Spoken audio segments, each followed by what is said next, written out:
bahwa jumlah ini keuntungan masing-masingnya 1,5%, salah itu. Dari mana yang 0,5%? Cari itu kuncinya. Ya. Jadi yang pertama, swap itu pasti kebalik. Comparative advantage dengan akhir dari cash flow-nya akan berbeda. Kalau kita misalnya dalam konteks interest rate yang awalnya floating, ya akhirnya akan menjadi fix. Yang awalnya fix, awal itu comparative advantage-nya. Yang awalnya fix, maka dia akan menjadi floating. Kalau hasilnya beda tadi boleh dijumlah ya? Mana? Splitnya totalnya. Iya. Ini boleh dijumlah nggak? Oh, ada masalah. Kenapa? Asumsinya stoknya. Ya, saya tanya nih Pak, supaya menjawab ke penasaran. Ya, 8%. Matungnya Pak? Dolar kali 16. Untuk mana Pak? Kali 10 kan? Ini kan pound sterling kan? Betul Pak? 1,8, 1,6 nih konversinya kan? Dolarnya nih. Ini kali 10. Oh enggak? Pound sterling kan? Kalau saya mau kali dolar, saya kali 1,6. Sama enggak? Sama kan? Gitu. Oke? Sama ya? Ayo logika aja, cuma logika doang ini, logika doang. Gedenya sama. Sama aja sebenarnya. Menarik. Kalau asumsinya spotnya, nah, permasalahannya kalau nanti spotnya berubah, tergantung siapa yang muat. Tapi di sini secara prinsipnya sama ya. Mau diapain juga itu sama. Ada yang lain nggak? Cukup ya nanya. Iya, justru. Pusing Pak. Ya, kalau banyak-banyak saya takutnya kepikiran soalnya di banyak. Oke, sekali lagi kalau menunggu kuasain apa itu capital budgeting, karena bisnis dari suatu korporasi sangat tergantung Bapak Ibu mengeset capital budgeting. Ya, capital budgeting fokus bagaimana mencari cash flow, yang kedua bagaimana Bapak Ibu menghitung WACC. Ya, itu yang pertama. Yang kedua, ingat kalau proyeknya tidak layak, itu sangat mungkin Bapak akan mengakses. Ya, since Bapak Ibu di MBA School, kalau nggak layak itu bisa nggak sih WACC-nya itu dimodifikasi? Bisa jadi layak. Seandainya nanti soalnya jawabannya ketemunya nggak layak. Nah, saran saya, kalau kerjain capital budgeting. Capital budgeting itu pokoknya sampai kurang lebih 70-80%. Ya. Jadi kuncinya seperti itu. Jadi kalau seandainya capital, jadi kalau swap-nya itu dapat nilainya betul, capital budgeting salah, nilai cuma 30 Pak. Tapi kalau capital budgeting-nya betul, nilainya 70-80. Jadi kalau capital budgeting betul, peluang lulus besar. Atau capital budgetnya lurus, dianggap ini bukan lurus. Oh gitu. Ya lulus Pak, cuma nilainya tadi kita hitung sama-sama. Berarti kita lakukan capital budgeting ini. Gimana Pak Jaka? Pak, kalau katakanlah saya juga tidak ada Pak. Iya.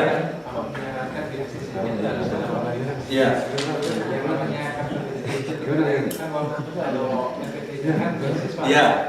Itu kira-kira kita mau NPT-nya berapa Pak? Oh, bebas. MPP mah yang penting positif. Mau satu juga.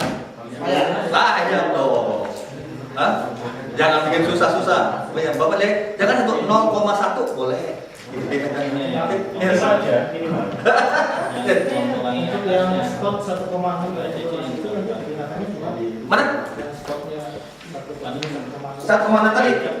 Hah? Bukan yang itu Pak, stoknya sama dengan satu konselnya. Ini? Iya Pak. Kan Bapak kan baru milih 2. Kalau Bapak milih dolar 16 juta kan? Kalau Bapak milih pound sterling 10 juta. Perhitungan ini nggak dipakai Mas. Itu nyari untungnya Pak. Kalau ketemunya dalam bentuk dolar dikali dia. Ya. Kalau nanti nah oke, karena ini pertanyaan ya. Nanti saya akan kalau ada pertanyaan berapa keuntungannya harus hitung tuh keuntungannya.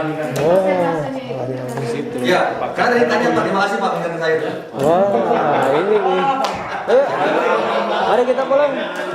Jangan nanya nanti. Ya. Ya, kalau nanti ada pertanyaan berapakah keuntungannya?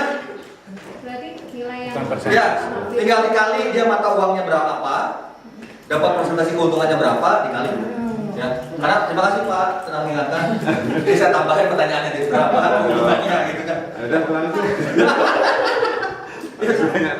memastikan hitungan kita lihat apanya tadi? Spread. Spread. Spreadnya dicek dengan hasil akhirnya. Hasil akhirnya yang mana? Nah ini yang ABC. Kalau dia 2 sama A sama B. Kalau saya 3, A, B sama so B. Kalau sama. Ya sama. Kalau nggak sama, berarti ada yang salah itu. Jadi kalau antara spread dengan proporsi keuntungannya beda, ya salah itu. Orang kita dapat untung dari spread kan. Oke, ada yang mau nanya lagi Pak? Saya baru bilang 6 pertanyaan. Nah, betul Pak.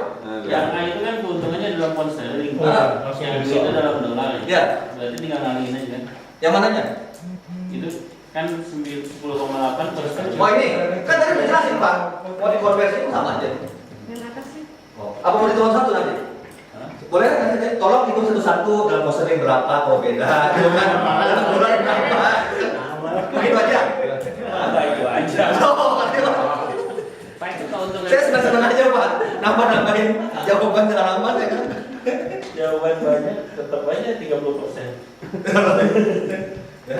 Jadi bobotnya sekitar 70-80% di capital budget. Pak, keuntungan itu maksudnya kan keuntungan dua belah pihak atau keuntungan masing-masing pihak? Masing-masing pihak. Misalnya kalau Bapak nilai, misalnya nih Pak, 3. Jadi masing-masing pihak berapa hubungannya? Ya.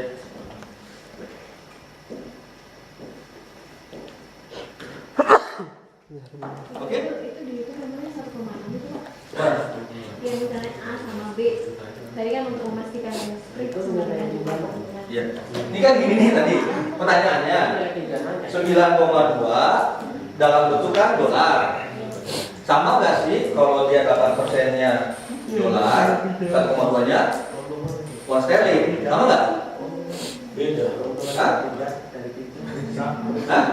Orang kalau ada kalau nggak ada konversinya di baru nggak sama, kalau ada konversi sama. Ya. Tapi kayaknya enakan disetanya satu ya berapa keuntungan berapa keuntungan? Bukan, saya ingin memastikan supaya benar apa enggak gitu kan. Sesederhana mungkin Pak. Sederhana mungkin. Mudah mungkin. Oke. Terima kasih buat kelas yang luar biasa. Perlu waktu untuk 2 minggu. Tolong dipelajari betul. Ya. Sekali lagi.